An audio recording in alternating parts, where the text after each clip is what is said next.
Hey guys, well, I figured it was about time that we went over a Macintosh, since I do have quite a few of them.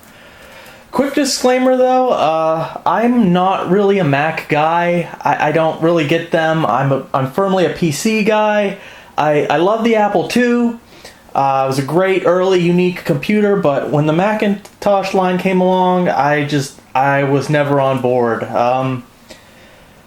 There was really a point that I really hated them with the whole like Mac PC camp going on, and I was firmly in PC. In the G3 era and the iMac, I could not understand why anyone. To me, iMacs were for like people that knew nothing about computers or like schoolgirls that just wanted to do homework.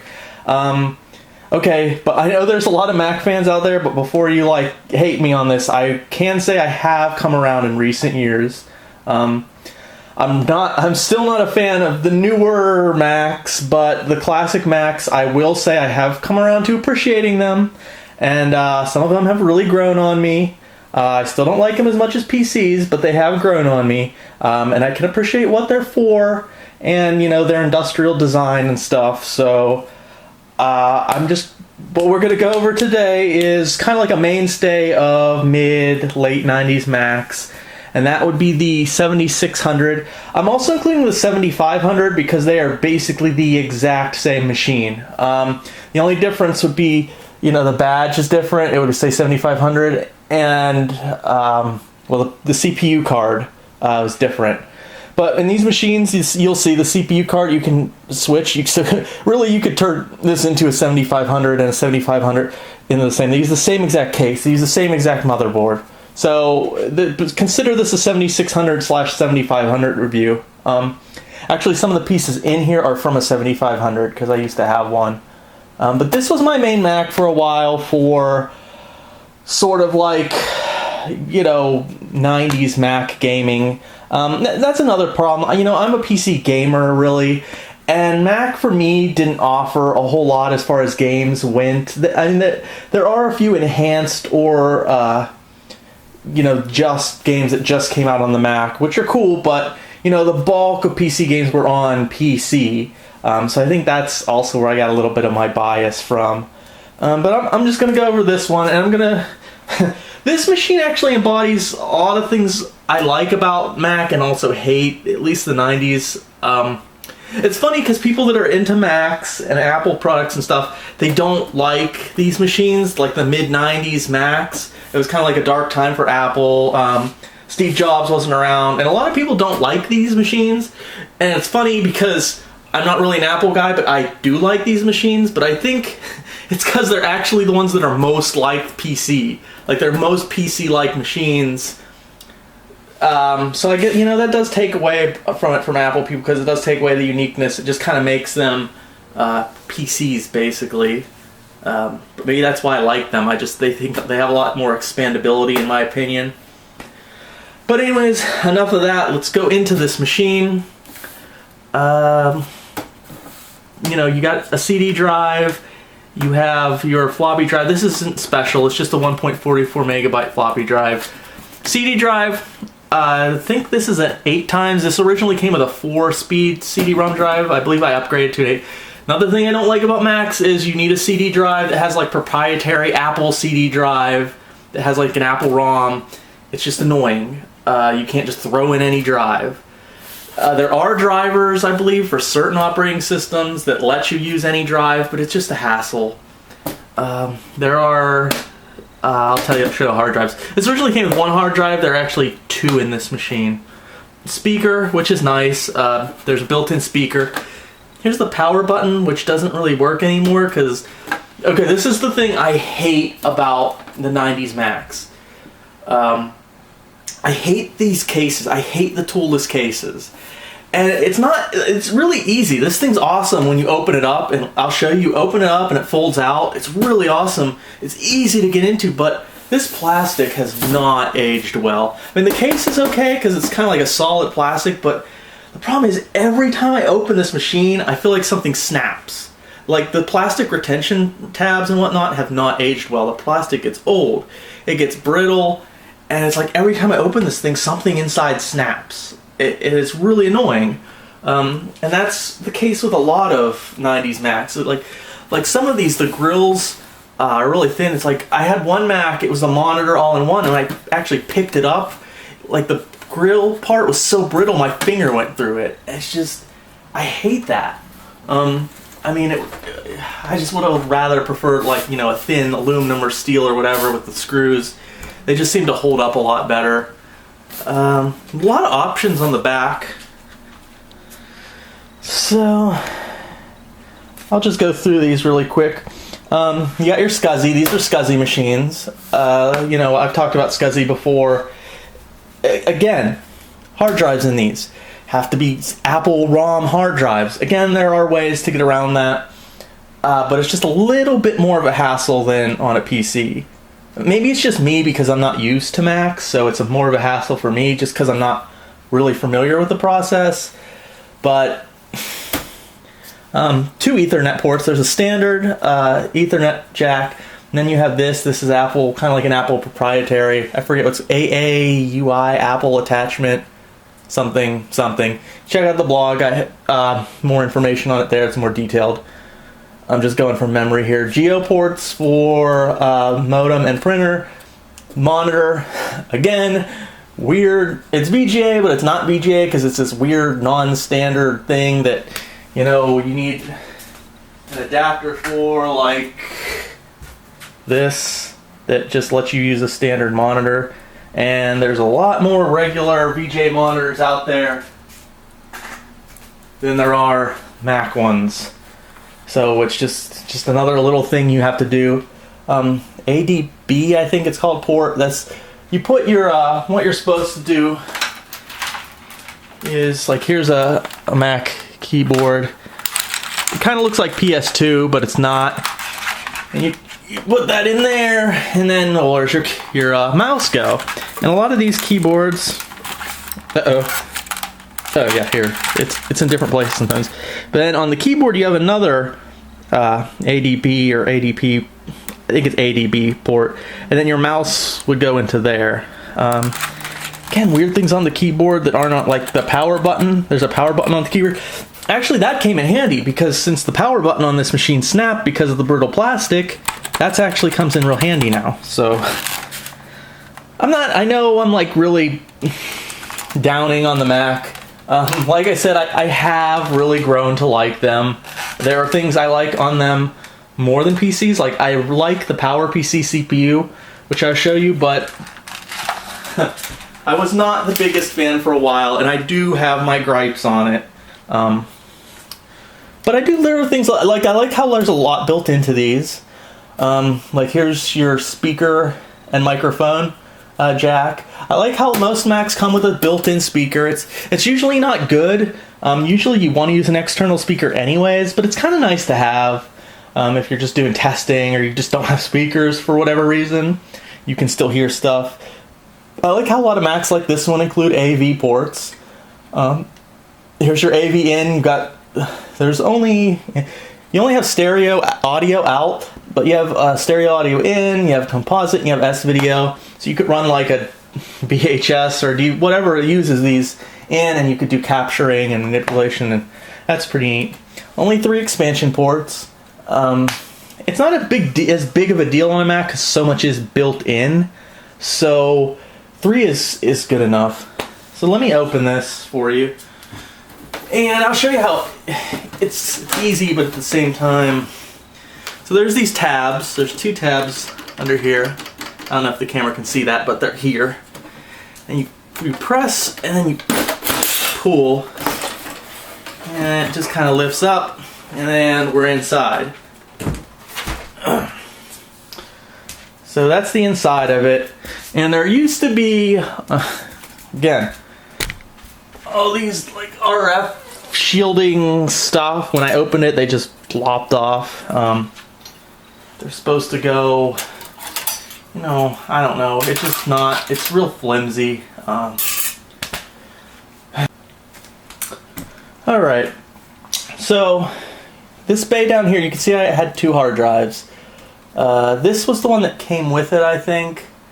And this one I added. And this is, This one actually is not Apple. It's not an Apple ROM one. There's one, like, this one has an Apple symbol on it. This is an Apple ROM one. This was really easy to format and get ready and put in. This one, though, is an IBM, and I remember, it's been a while. I mean, I haven't done it in a while, since I don't mess with Macs too much. But I remember it wouldn't format right in this machine. I had to put it in a newer Mac, and then newer relatively, like 2000-ish, and then I formatted it there, and I had to initialize it, and then I put it in this machine, and then it worked.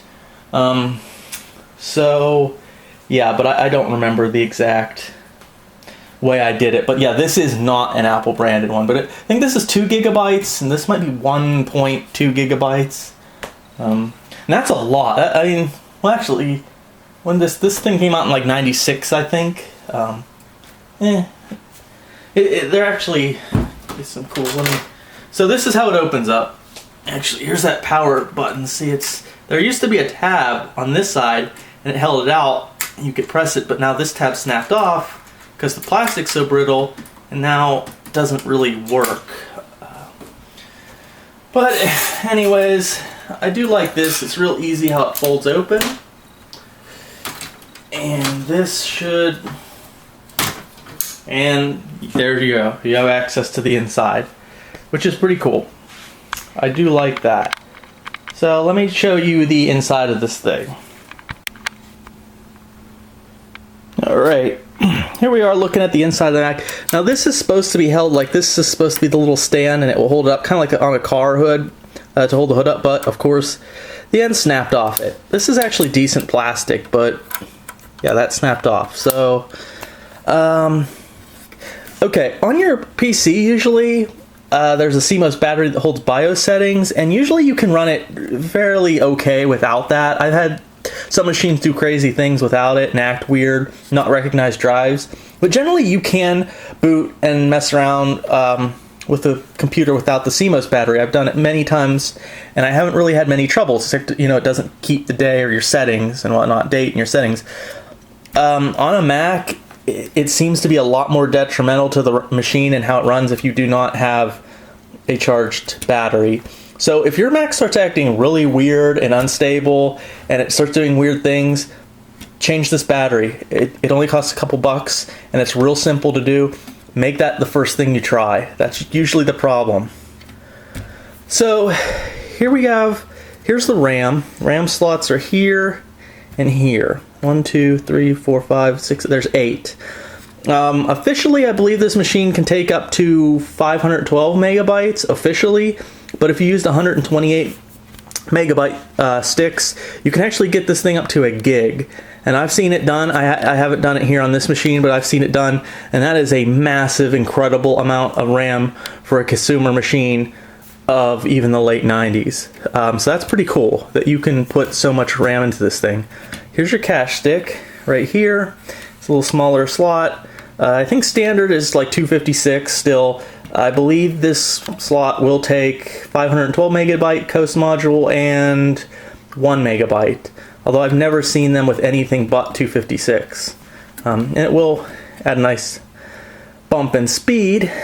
Now here, you'll see another slot over here that kind of looks like a cache module. And it took me a while to figure out what this thing is. And actually it's a ROM slot for the ROM. And every machine I've seen never had a card inserted here. And I would always get really confused. And I'd be like, well, don't you need the ROM for the machine to work? I mean, but this is what I found out. The ROM is actually soldered on the underside of this motherboard, which I'm not going to take out. But apparently, from what I've read, it's soldered on. This is just something they kind of left there in case they ever wanted to update the ROM. So, you know, you could get an updated ROM chip and put it in there, and then it would update it. As far as I know, they never did that. So, it's just kind of a pointless slot, but that's why it's there. So right above that, this is for your built-in video. It can take 4 megabytes of video RAM, VRAM total. They usually come with 2 megabytes. I took 2 out of a 7500 that I used to have to make it a total of 4. And that will give you access to the highest resolutions for the built-in video. Nothing too special over here. I don't know why the power supply has 2 split like that. But you know, just your audio connectors and stuff like that. And these are two SCSI. This is for the SCSI. So coming over here, before I get to the CPU and stuff, there's this weird thing over here that kind of looks like a SCSI and an IDE connector. This also took me a really long time of researching to kind of try to figure out what it is and does, because nothing really said. And diagrams that look at the motherboard didn't have any info about this. Apparently this is called a DVA port, I think, digital video audio port. And from what I can gather, it worked with certain video cards, and you'd connect it here to the card, and I don't know what it did. I think it maybe let you use component. It would be a component card, I think. If anyone knows, please let me know in the comments. But that's kind of what I think this does, what I was able to find out. So, here we have the CPU. CPU on these machines is really cool because it is a daughter board, and to change it, it just pops right out. It's really not hard, it's just I'm doing it with one hand. And there you go. And that's how you swap the CPU. Now this is actually a, oh well.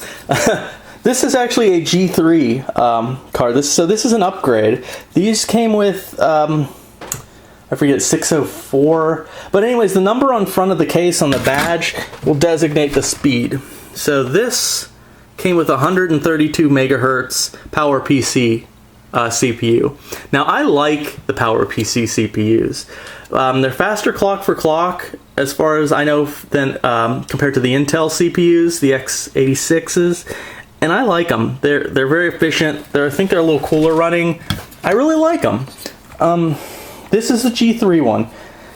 I think these were really common upgrades because my 7500 had one when I got it off a guy on Craigslist, and this one had it also, one of these G3 CPU cards installed when I got it off a separate guy from Craigslist. So I think these were common upgrades on these machines. This one's only a 300 megahertz, so it's not that much faster really than the stock one, but it's a G3, so it's a new generation, and it's a lot faster. It's just a really good CPU. It's a really advisable upgrade to get these. I don't know how expensive or hard they are to find now, but I can imagine they're not too hard to find. So, and that's it. They just, you know, they just go row. I'm doing this with one hand again, remember? Okay, and you just, there. Ta-da. I think you do need software though. If you upgrade to like a G3 or something completely different, I think you need software, because I know software comes up when this machine boots up. Anyways, so you have 3 PCI slots. These are just like on a regular PC, and I have a video card installed. Okay, there's a good example. The door, look, see the plastic? I put barely any pressure on that hinge and it snapped. And that's exactly there. I mean, it sucks that now the little door broke off, but that is a perfect example of what I mean by these cases, these toolless plastic cases on these 90s Macs aging very, very poorly. That is a perfect example. Thankfully, this isn't my main Mac anymore, but anyways. So, for video cards, I picked a Rage 128 because it's a very capable card, and this is kind of like, you know, from the same time period. I think this card came out in 98, 99, maybe even 2000. I think it may be 2000. But anyways, these are cheap. They're real cheap. They're pretty powerful. This should meet all your 90s needs. And the thing is, you have to make sure you get a Mac version one. Even though these are the same kind of PCI slots that you'll find in a PC, Macs require different BIOS on the video cards. So you either need a Mac version, and they made a lot of Mac versions for the Rage 128, or you get a PC one and then you flash the BIOS to a Mac BIOS. This card has the RAM expansion. I think it's, maybe this card has like 64 megabytes of RAM or whatever. But anyways, this is more than enough for 90s Mac gaming. on this machine. And something else I might want to point out that I forgot. I'm actually not running this correctly, I believe, because I believe with a G3 upgrade, the L2 cache is on this CPU card, and it's actually faster than the Coast module. And I think you're supposed to remove the Coast module and just use the one in on here. I think. But anyways, yeah, that's pretty much the bulk of this machine. Alright. So what I have here is the computer very haphazardly set up on the bed, because I have my computer shelf thing over here, but as you can see, there's no room to set this thing up. So I haven't booted this thing up in a while because actually it's because I have replaced it with this, which is actually a model I really didn't care for a long time, but has kind of grown on me, and I kind of like the look and the simplicity and how much small of a footprint it takes up, and it's a little bit more powerful. So back to this. Yeah, I'm gonna see if it boots up still. So let's see here. Monitor is on, so let's hit the power button, see what happens. That's a very good sign. I've had weird situations with the monitor before, taking a long time to click in. I can always speed this up. Huh. Yeah, doesn't look like the monitors. Maybe I'll try a different adapter. I've had some trouble with the one I was using. Well, hold on. Alright, well, for the life of me, I cannot get this monitor to display. So at first, you know, I was trying the built-in, and I even have the official thing, and I wasn't getting anything, and I was like, oh, that's stupid. Why am I trying to use the built-in? I've added a video card. And so, you know, I connected it up to the video card, and it's still not working. Now, this setup did work perfectly fine 6 or 7, 8 months ago. Again, maybe the P battery, that battery I showed you earlier, the PRAM battery, maybe it's dead. If that thing dies, weird things like this happen. But I kind of doubt that's the case, because that's a new battery, and even though the machine's been sitting for a while, it should still work. I mean, it's just initializing a monitor. Hold on, it's not shutting down. I mean, it feels like it's working. Don't ever do this, by the way, but I don't really care about this thing. So anyways, I can hear the hard drive and stuff, and it does a normal bong noise, you know, but it's not where, like, okay, now it will, so hit power, and then see it turn green, so it's coming up, and you're like, oh, okay, it's gonna work, and then it goes back to like standby mode. So something's not right. Something's happening in this boot process. I even tried doing the command, whatever, that brings up the thing, and it's still, I'm not getting anything from this monitor. So, yeah, I'm pretty sure the monitor's okay. It's probably the battery or something. But meh.